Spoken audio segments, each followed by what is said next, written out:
So ever since Nintendo launched Nintendo Switch Online Plus expansion pack back in October 2021, they have actually stuck to a regular schedule when it comes to their N64 games library, as you can always expect since we started seeing new additional games added in, one new N64 game to be added per calendar month. However, if you're like me, you may be looking around noticing it is late September and we have not gotten any announcement for an N64 game, and in today's video I want to discuss the likelihood of what Nintendo could be shifting towards for the expansion pack and new N64 games as we walk forward into the future. What's up, Nation? If it's your first time on the channel, make sure you join Sunbro Nation by subscribing below, hit the like button on this video if you enjoy it today, and make sure you turn on your bell notification icon so you're kept up to date with all the newest gaming news. As I mentioned, guys, today we are discussing Nintendo Switch Online, the expansion pack, and the N64 games library specifically, as if you're like me, this was a big deal when we saw this drop into NSO, and if you don't remember, around that time and leading up to the official reveal and announcement, a lot of people thought that Nintendo wouldn't entertain the idea of adding N64 games into NSO and that it would stick to more of the entry-level consoles. Clearly, we now know that they are willing to not only add in things like N64, but also the Sega Genesis library of games to help add value to this service, and they need to at a $50 annual price point for the expansion pack's going rate. But one thing that's been nice with this service over time is, as you normally can't predict what Nintendo's going to do when it comes to new games, new announcements, or see any kind of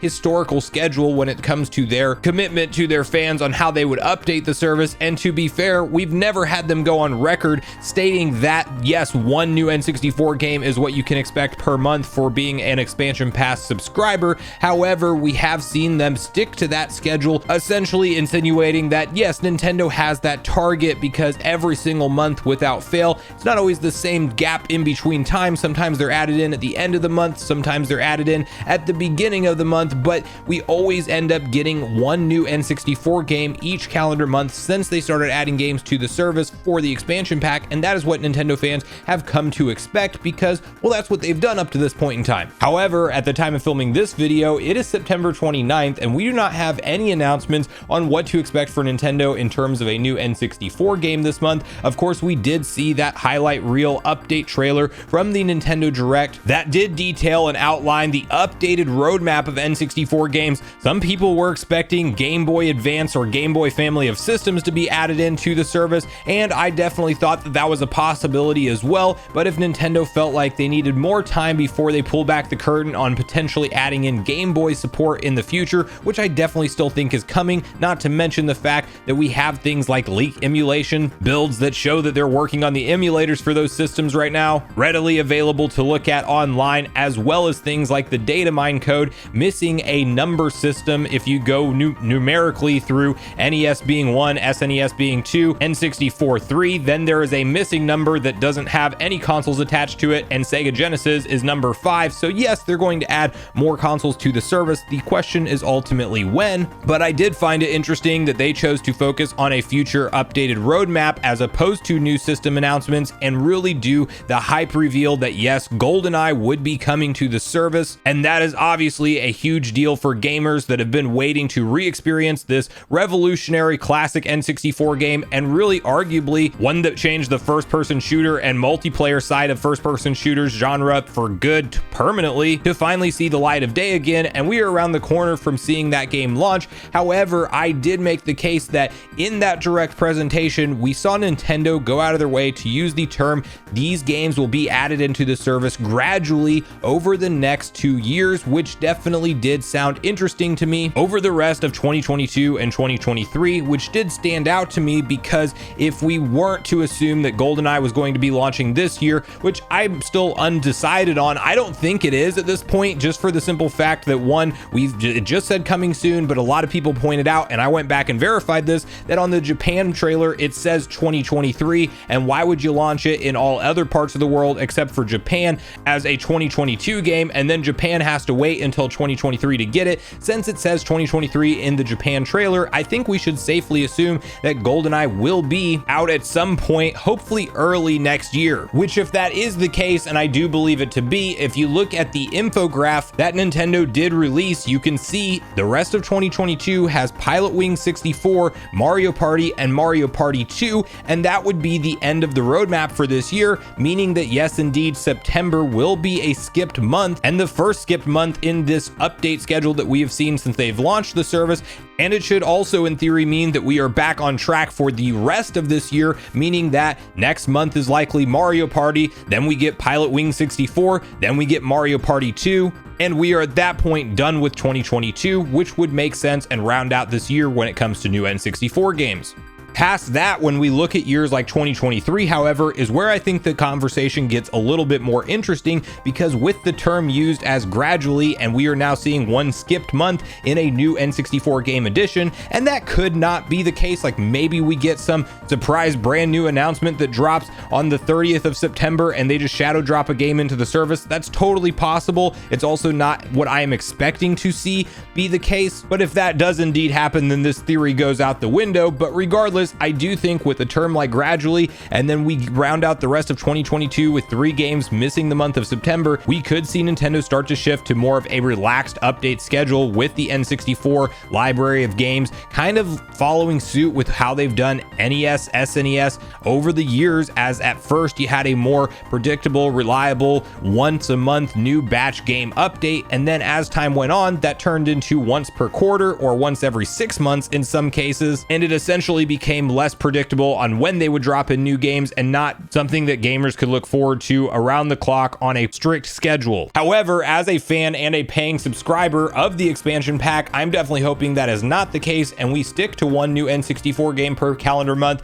and don't shift to that every 6 weeks model or every other month model potentially. That will definitely drag out the service for a very long time. I'm definitely hopeful that's not the case, and that maybe this roadmap of games that we know to expect for 2023, when you look at it, does show Mario Party 3, Pokemon Stadium 1, Pokemon Stadium 2, 1080 Snowboarding, and Excite Bike 64. And if you slot GoldenEye in there and we take that as January through June as the games, well then at that point you can make the argument that we know E3 is back next year. There will likely be a Nintendo Direct associated with the E3 presentation, like we've always historically seen Nintendo do and participate in. The only time they skip it up is whenever E3 is canceled. So yes, that is a likely area that you could also include another updated roadmap of N64 games, and we may see that hit at that June summertime Nintendo Direct. That is what I was expecting to take place this year, but when we didn't get a general Direct in June of 2022, that did not happen. It was a mini partner showcase, and so we were all kind of left in the dark with what Nintendo would do with N64 games,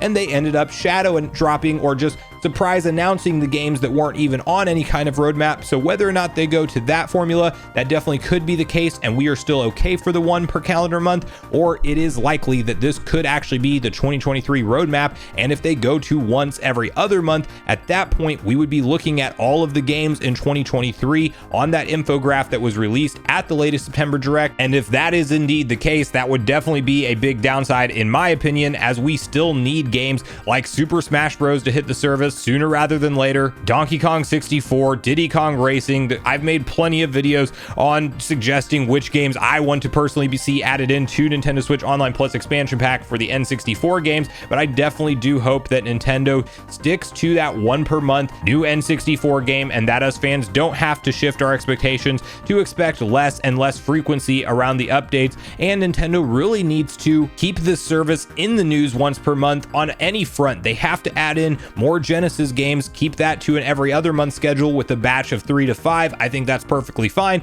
And then the month that you don't update Genesis games, we need to get NES and SNES updates in addition to one new calendar N64 game per month. I think at that point it feels like a healthy ongoing subscription service and not an afterthought, which it can quickly turn into. As I mentioned, we've seen things like gaps of 6 months in between new NES and SNES games, not to mention the fact that they have really been bottom of the barrel games in recent memory, and Nintendo has to start paying some of these licensing fees to get some classic titles that really hold nostalgia for players that make them want to boot into them, and I don't think pinball on the NES does that for many people. So at the end of the day, we have to wait and see what Nintendo will ultimately do with the update schedule for this service, but I do think it is an interesting note to point out that September being the first month that they have missed an N64 game update, and the usage of the word gradually could insinuate how they are going to view the update schedule for N64 games going forward on the service, and hopefully they are just all quality games that people want to play. A lot of the games need to come over from Rareware that they obviously are working together with, but they definitely treat them